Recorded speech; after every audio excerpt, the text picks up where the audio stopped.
You recently laid out a new vision for GM. Zero crashes, zero emissions, zero congestion. And like I said, the company looked very different just a few years ago. You did not yet have the Chevy Bolt out, which is now the top-selling electric vehicle. You weren't invested in ride-sharing.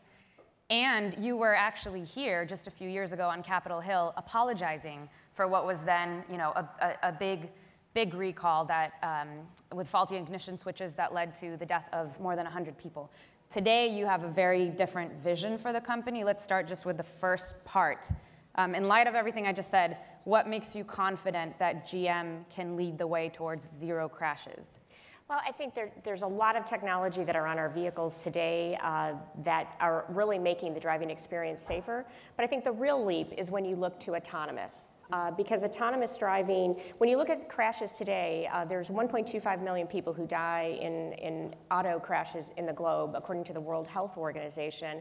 And we believe over 90% of those are caused by human error.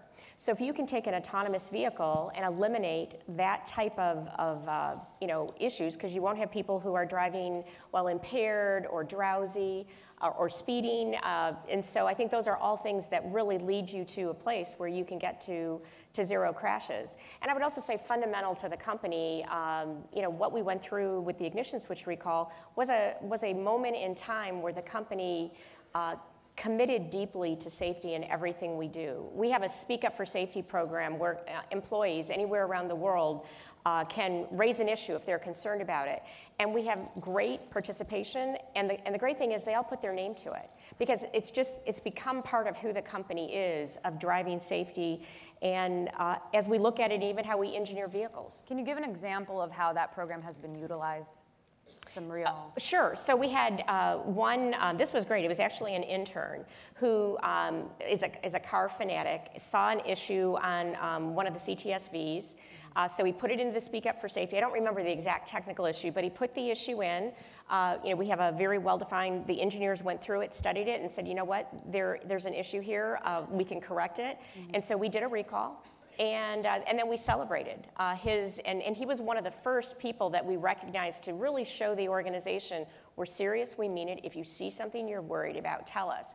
Because one of the things I tell the organization and all the employees at General Motors is the best time to find a problem is as early as you can, because it's small then. One of the things I'm really proud of in the safety arena is we have sensing that we're doing where we're looking at customer feedback, dealer feedback, feedback that we get from every source, and using data analytics to analyze it. And we've had issues we found in less than 100 vehicles, and we're out there fixing it. And so that's our commitment to safety in today's world, and then that's why we're making such a huge investment in autonomous, because we really believe that it's key to the future, and we want to lead. So, and on the one hand, of course, you have the hope and the plan that autonomous will lead towards more safety, and I know a lot of people believe that, especially in Silicon Valley and also at other auto manufacturers. But you also have a lot of people at the same time that are wary of putting themselves in an autonomous vehicle. I know you just were recently in the Bay Area riding in one. Maybe you can share a bit about that experience, what it's like, and also what will it take from GM's perspective to get people comfortable with that experience going forward? I think the best way for people to get accept autonomous and believe in it is to experience it. And also understand the work that we're doing to make the vehicles safe, the redundant systems. So when you think about an autonomous vehicle, we're changing over 40% of the components in the vehicle or making an adjustment to them for autonomous driving. We're testing, and we'll have millions of miles, and then we're simulating even more, tens of millions of miles, probably even higher than that. So I think understanding how we're developing it is going to be important, but then most important will be experiencing it. It's the same is true when I drive autonomous, but right now we have a vehicle called, that's Cadillac Ct-6 that has a feature called Super Cruise. And when I've been in the vehicle through its development, and just before we launched it to the public. Did they test it on you? Well, I was out in the proving ground, so I don't know if they were testing it on me, but I was testing it. But when I was able to, on the highway, take my hands off the wheel, feet off the pedals, I still had to pay attention, but you're more relaxed when you're driving. You're still paying attention. The system actually watches your face to make sure you're paying attention, but you are more relaxed, and you're still engaged in the driving experience. So I think experiencing the new technology is going to be key. So if your vision is correct, and if the world eventually does go towards autonomous and ride sharing as well, because you're investing in that too, how do you and your competitors, how do you differentiate? Because are people going to care as much about the brand when they're not the ones driving it and they're not necessarily the ones who own the vehicle in the first place? I think they're going to care about the experience.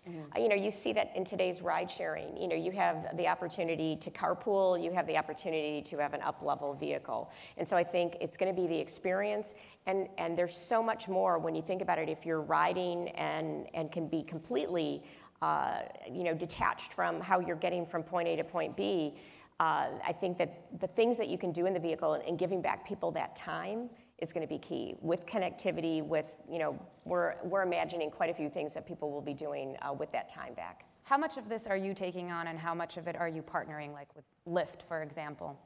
So, the most important thing on an autonomous perspective is the software, the artificial intelligence or machine learning, and others have called it kind of the brain. And I think that that's key, and that's something we own. We just yesterday announced that we bought a LiDAR company that we think takes it to the next generation of technology from both cost, capability, and size.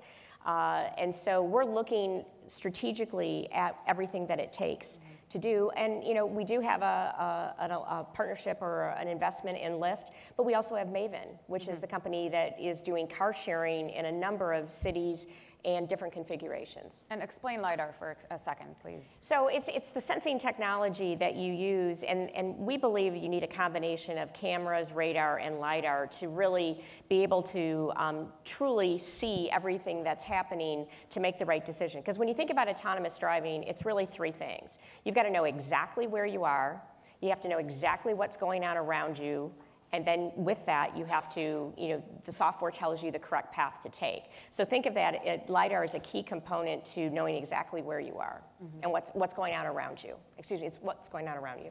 How many of you, show of hands, how many of you have been in an autonomous vehicle? Oh, wow, okay. How many of you own an electric vehicle? Are you surprised? No, I'm not completely. I'm surprised by how many people said they've been in an autonomous. That's a trick question. In an autonomous vehicle, I want to understand their definition of autonomous. But from an electric vehicle, no. I really think we're making great strides. We're really proud. You mentioned the Chevrolet Bolt EV. We're very proud of that vehicle. We've announced several more coming out in the next, well, 2 more in the next 18 months, and then several 20 between now and 2023 timeframe. I really think it's part of the solution. I think we're getting the cycles of learning and the experience to make it affordable. And I think it's going to be part of the solution, both from what customers want to drive, because we look at what the customer really cares about, but then also from a regulatory environment and doing the right thing from an environmental perspective. So sticking with the electric side for a minute, you're competing with everyone who is your traditional competitor. You're also competing with Tesla. And Tesla hasn't been around nearly as long as you have. It sold last year about 76,000 cars. You sold about 10 million, and yet last spring its market cap, at least for a time there, you've regained your position, was above yours. It surpassed yours. Do you think that Tesla stock is overvalued? I don't think I'm the right person to talk about. No, you are. I'm sure you think so. But I don't really think I'm the right person to talk about that. I think, what I'm really proud about is when we look at all the assets that General Motors brings to the future. And so when we see, that recognition now starting to show up as measured by our market cap and our stock, I'm very enthused by that. Because when, a traditional car company that knows how to build 10,000 or 10 million vehicles with high quality, a wide range of choices for our customers around the world, different propulsion systems, not only autonomous or electric and internal combustion engine, but also, we're working on fuel cells. And so I think there's starting to be a recognition that we have the capability and are in a leading position for the future of transportation. Okay, let's talk about a hypothetical new electric car manufacturer. What would the challenges there be? What are the pros and cons of being established and having the sort of reach and scale that you have? But talk about the pros and cons. Well, I think, a very important part is knowing how to build vehicles at scale, and having the integrated supply base and having trained workforce that knows how to do that, knows how to launch. We launch. This year, we have 20 major launches and a lot of what we would call smaller. So the capability of the organization to do that, I think, is very, very important. And truly understanding what automotive grade is, of having put cars on the road for 100 years and understanding, this is the average age of a vehicle on the road in the United States is 11.4 years. So think about that from a technology perspective. And there's no obligation for that customer to ever come back to General Motors. I mean, now we want them to, and we provide service. And so you're putting, a piece of machinery, a technology platform that has 30,000 parts integrated together with tens of millions of lines of code. And so doing that, that many times around the globe, I think that's a competency and truly understanding automotive grade. I think what people who are just starting in the industry, there's the newness and the excitement of the brand and the excitement about doing something completely different. And so, with the Bolt EV, we, I think showed the world, and for those people who have experienced that vehicle, they just are stunned with, it's not an electric vehicle that they're making any excuses or having to make any trade-offs. It's a technology platform, all electric, high range, and affordable. And so that's us to make sure that, the consumer, at the end of the day, they tell us when we win. And it's for them to, and for us to earn their trust and earn to say, hey, this is a company that's part of the future. So, and again, on the electric side, so you were recently in China, and China has said, as have several other countries, that it plans to phase out gas and diesel vehicles.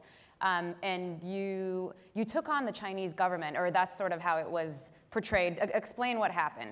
So, we were very excited about talking about autonomous, talking about electrification. Clearly, we believe the Chinese market will have the highest electric vehicles most quickly because of the regulatory environment.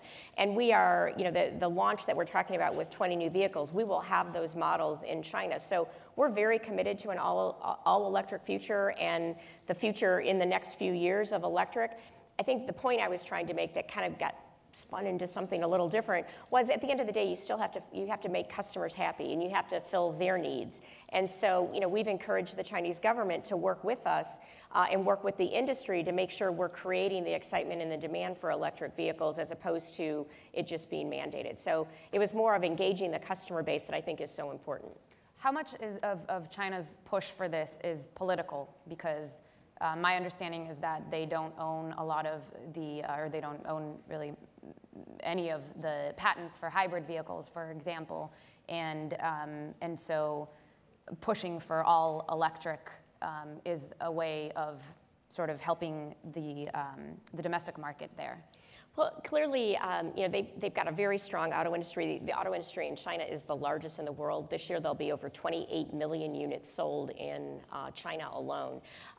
The domestic competition has grown greatly in their capabilities, and clearly from an electrification perspective. But I would also say the global players that have strong partnerships, because every global player is in a joint venture.